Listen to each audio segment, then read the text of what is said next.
마태복음서 13장. 그날 예수께서 집에서 나오셔서 바닷가에 앉으셨다. 많은 무리가 모여드니 예수께서는 배에 올라가서 앉으셨다. 무리는 모두 물가에 서 있었다. 예수께서 그들에게 비유로 여러 가지 일을 말씀하셨다. 그는 이렇게 말씀하셨다. 보아라, 씨를 뿌리는 사람이 씨를 뿌리러 나갔다. 그가 씨를 뿌리는데 더러는 길가에 떨어지니 새들이 와서 그것을 쪼아 먹었다. 또 더러는 흙이 많지 않은 돌짝밭에 떨어지니 흙이 깊지 않아서 싹은 곧 났지만 해가 뜨자 타버리고 뿌리가 없어서 말라버렸다. 또 더러는 가시덤불에 떨어지니 가시덤불이 자라서 그 기운을 막았다. 그러나 더러는 좋은 땅에 떨어져서 열매를 맺었는데 어떤 것은 100배가 되고 어떤 것은 60배가 되고 어떤 것은 30배가 되었다. 귀 있는 사람은 들어라. 제자들이 다가와서 예수께 말했다. 어찌하여 그들에게는 비유로 말씀하십니까? 예수께서 그들에게 대답하셨다. 너희에게는 하늘나라의 비밀을 아는 것을 허락해 주셨지만 다른 사람들에게는 그렇게 해주지 않으셨다. 가진 사람은 더 받아서 차고 남을 것이며 가지지 못한 사람은 가진 것마저 빼앗길 것이다. 내가 그들에게 비유로 말하는 이유는 그들이 보아도 보지 못하고 들어도 듣지도 못하고 깨닫지도 못하기 때문이다.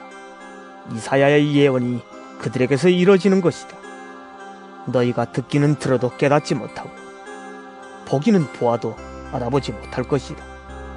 이 백성의 마음이 무디어지고 귀가 먹고 눈이 감기어 있다. 이는 그들로 하여금 눈으로 보지 못하게 하고 귀로 듣지 못하게 하고 마음으로 깨닫지 못하게 하고 돌아서지 못하게 하여 내가 그들을 고쳐주지 않으려는 것이다. 그러나 너희의 눈은 지금 보고 있으니 복이 있으며 너희의 귀는 지금 듣고 있으니 복이 있다. 그러므로 내가 진정으로 너희에게 말한다. 많은 예언자와 의인이 너희가 지금 보고 있는 것을 보고 싶어 했으나 보지 못하였고 너희가 지금 듣고 있는 것을 듣고 싶어 했으나 듣지 못하였다. 너희는 이제 씨를 뿌리는 사람의 비유가 무슨 뜻을 지녔는지를 들어라. 누구든지 하늘나라를 두고 하는 말씀을 듣고도 깨닫지 못하면 악한 자가 와서 그 마음에 뿌려진 것을 빼앗아간다. 길가에 뿌린 씨는 그런 사람을 두고 하는 말이다. 또 돌짝밭에 뿌린 씨는 이런 사람이다. 그는 말씀을 듣고 곧 기쁘게 받아들이기는 하지만 그 속에 뿌리가 없어서 오래가지 못하고 말씀 때문에 환난이나 박해가 일어나면 곧 걸려 넘어진다. 또 가시덤불 속에 뿌린 씨는 이런 사람이다. 그는 말씀을 듣기는 하지만 세상의 염려와 재물의 유혹이 말씀을 막아 열매를 맺지 못한다. 그런데 좋은 땅에 뿌린 씨는 말씀을 듣고서 깨닫는 사람을 두고 하는 말인데 이 사람이야말로 열매를 맺되 100배 혹은 60배 혹은 30배의 결실을 낸다. 예수께서 또 다른 비유를 들어서 그들에게 말씀하셨다. 하늘나라는 자기 밭에다가 좋은 씨를 뿌리는 사람과 같다. 사람들이 잠자는 동안에 원수가 와서 밀 가운데 가라지를 뿌리고 갔다. 밀이 줄기가 나서 열매를 맺을 때 가라지도 보였다. 그래서 주인의 종들이 와서 그에게 말하였다. 주인어른, 어른께서 밭에 좋은 씨를 뿌리지 않으셨습니까? 그런데 가라지가 어디에서 생겼습니까? 주인이 종들에게 말하기를 원수가 그렇게 하였구나 하였다. 종들이 주인에게 말하기를 그러면 우리가 가서 그것들을 뽑아버릴까요? 하였다. 그러나 주인은 이렇게 대답하였다. 아니다. 가라지를 뽑다가 가라지와 함께 밀까지 뽑으면 어떻게 하겠느냐? 추수 때까지 둘 다 함께 자라도록 내버려 두어라. 추수할 때 내가 추수꾼에게 먼저 가라지를 뽑아 단으로 묶어서 불태워버리고 밀은 내 곳간에 거두어두리라고 하겠다. 예수께서 또 다른 비유를 들어서 그들에게 말씀하셨다. 하늘나라는 겨자씨와 같다.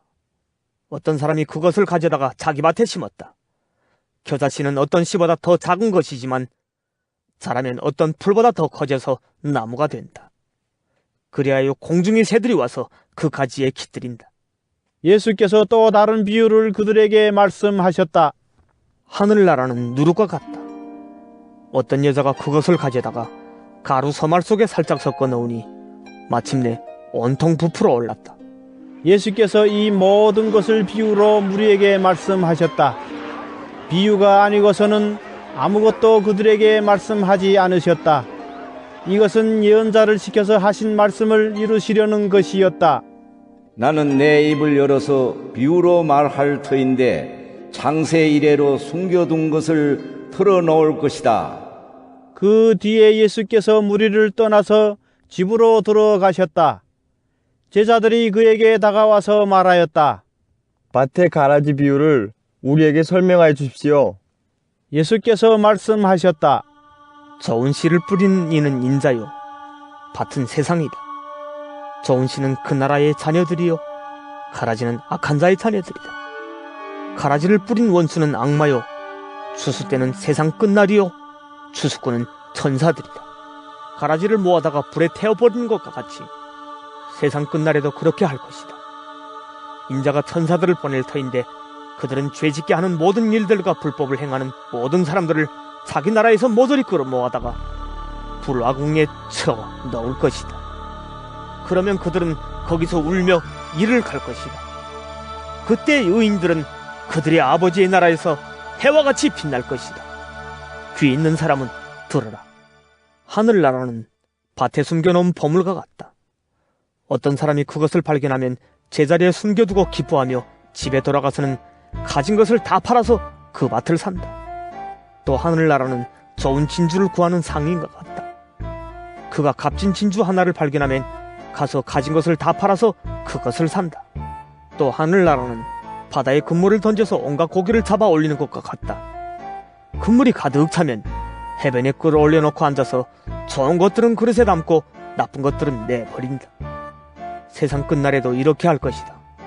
천사들이 와서 의인들 사이에서 악한 자들을 가려내서 그들을 불화궁에 쳐 넣을 것이니 그들은 거기서 울며 이를 갈 것이다.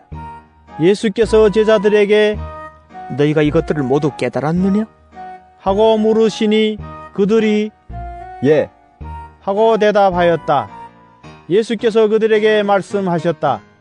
그러므로 하늘나라를 위하여 훈련을 받은 율법학자는 누구나 자기 곳간에서 새 곳간 낡은 것을 꺼내는 집주인과 같다.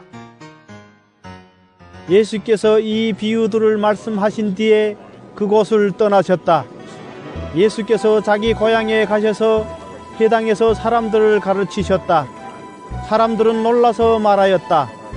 이 사람이 어디에서 이런 지혜와 그 놀라운 능력을 얻었을까? 이 사람은 목수의 아들이 아닌가? 그의 어머니는 마리아라고 하는 분이 아닌가? 그의 아우들은 야고보와 요셉과 시몬과 유다가 아닌가? 또 그의 누이들은 모두 우리와 같이 살고 있지 않은가? 그런데 이 사람이 이 모든 것을 어디에서 얻었을까? 그래서 그들은 예수를 달갑지 않게 여겼다. 예수께서 그들에게 말씀하셨다. 예언자는 자기 고향과 자기 집 밖에서는 존경을 받지 않는 법이 없다. 예수께서는 그들이 믿지 않음 때문에 거기서는 기적을 많이 행하지 않으셨다. 마태복음서 14장. 그 무렵에 분봉왕 헤롯이 예수의 소문을 듣고서 자기 신하들에게 말하였다. 이 사람은 세례자 요한이다. 그가 죽은 사람들 가운데서 살아났다. 그 때문에 그가 이런 놀라운 능력을 발휘하는 것이다. 헤롯은 일찍이 자기 동생 빌립의 아내 헤로디아의 일 때문에 요한을 붙잡아다가 묶어서 감옥에 가둔 일이 있었다. 그것은 요한이 헤롯에게 그 여자를 차지하는 것은 옳지 않습니다. 하고 여러 차례 말하였기 때문이다. 그래서 헤롯은 요한을 죽이려고 하였으나 민중이 두려워서 그렇게 하지 못하였다. 그것은 그들이 요한을 예언자로 여기고 있었기 때문이다. 그런데 마침 헤롯이 생일에 헤로디아의 딸이 손님들 앞에서 춤을 추어서 헤롯을 즐겁게 해 주었다. 그리하여 헤롯은 그 소녀에게 청하는 것은 무엇이든지 주겠다고 맹세로서 약속하였다. 소녀는 자기 어머니가 시키는 대로 말하였다. 세례자 요한의 머리를 쟁반에 담아서 이리로 가져다 주십시오. 왕은 마음이 괴로웠지만 이미 맹세를 하였고 또 손님들이 보고 있는 앞이므로 그렇게 해 주라는 명령을 내리게 되었다. 그래서 그는 사람을 보내서 감옥에서 요한의 목을 베게 하였다. 그 머리를 쟁반에 담아서 가져다가 소녀에게 주니 소녀는 그것을 자기 어머니에게 가져갔다. 요한의 제자들이 와서 그 시체를 거두어다가 장사 지내고 나서 예수께 가서 알려드렸다. 예수께서 그 말을 들으시고 거기에서 배를 타고 따로 있던 곳으로 물러가셨다. 이 소문이 퍼지니 무리가 여러 동네에서 몰려 나와서 걸어서 예수를 따라왔다. 예수께서 배에서 내려서 큰 무리를 보시고 그들을 불쌍히 여기시고 그들 가운데서 앓는 사람들을 고쳐주셨다. 저녁 때가 되니 제자들이 예수께 다가와서 말하였다. 여기는 빈 둘이고 날도 이미 저물었습니다. 그러니 무리를 헤쳐보내어 제각기 먹을 것을 사 먹게 마을로 보내시는 것이 좋겠습니다. 예수께서 그들에게 말씀하셨다. 그들이 물러갈 필요 없다. 너희가 그들에게 먹을 것을 주어라. 제자들이 예수께 말하였다. 우리에게 있는 것이라고는 빵 5개와 물고기 2마리밖에 없습니다. 이때 예수께서 말씀하셨다. 그것들을 이리로 가져오너라. 그리고 예수께서는 무리를 풀밭에 앉게 하시고 나서 빵 5개와 물고기 2마리를 들고 하늘을 우러러 보시고 축복 기도를 드리신 다음에 떼어서 제자들에게 주시니 제자들이 이를 무리에게 나누어 주었다. 그들은 모두 배불리 먹었다. 남은 부스러기를 모으니 12강주리에 가득 찼다. 먹은 사람은 여자들과 어린 아이들 외에 어른 남자만도 5,000명쯤 되었다. 예수께서는 곧 제자들을 제쳐가여 배에 태워서 자기보다 먼저 건너편으로 가게 하시고 그동안에 무리를 헤쳐 보내셨다. 무리를 헤쳐 보내신 뒤에 예수께서는 따로 기도하시려고 산에 올라가셨다. 날이 이미 저물었을 때 예수께서는 홀로 거기에 계셨다. 제자들이 탄 배는 그 사이에 이미 육지에서 멀리 떨어져 있었는데 풍랑에 몹시 시달리고 있었다. 바람이 거슬러서 불어왔기 때문이다. 이른 새벽에 예수께서 바다 위로 걸어서 제자들에게로 가셨다. 제자들이 예수께서 바다 위로 걸어오시는 것을 보고 겁에 질려서 유령이다! 하며 두려워서 소리를 질렀다. 예수께서 곧 그들에게 말씀하셨다. 안심하여라. 나다. 두려워하지 말아라. 베드로가 예수께 말하였다. 주님, 주님이시면 나더러 물 위로 걸어서 주님께로 오라고 명령하십시오. 예수께서 오너라 하고 말씀하셨다. 베드로는 배에서 내려 물 위로 걸어서 예수께로 갔다. 그러나 베드로는 거센 바람이 불어오는 것을 보고 무서움에 사로잡혀서 물에 빠져 들어가게 되었다. 그때 그는 주님, 살려주십시오. 하고 외쳤다. 예수께서 곧 손을 내밀어서 그를 붙잡고 말씀하셨다. 믿음이 적은 사람아, 왜 의심하였느냐? 그리고 그들이 함께 배에 오르니 바람이 그쳤다. 배 안에 있던 사람들은 그에게 무릎을 꿇고 말하였다. 선생님은 참으로 하나님의 아들이십니다. 그들은 바다를 건너가서 게네사렛 땅에 이르렀다. 그곳 사람들이 예수를 알아보고 주위의 온 지방으로 사람을 보내어 병자를 모두 그에게 데려왔다. 그들은 예수께 그의 옷술만이라도 손을 대게 해달라고 간청하였다. 그리고 손을 댄 사람은 모두 나았다.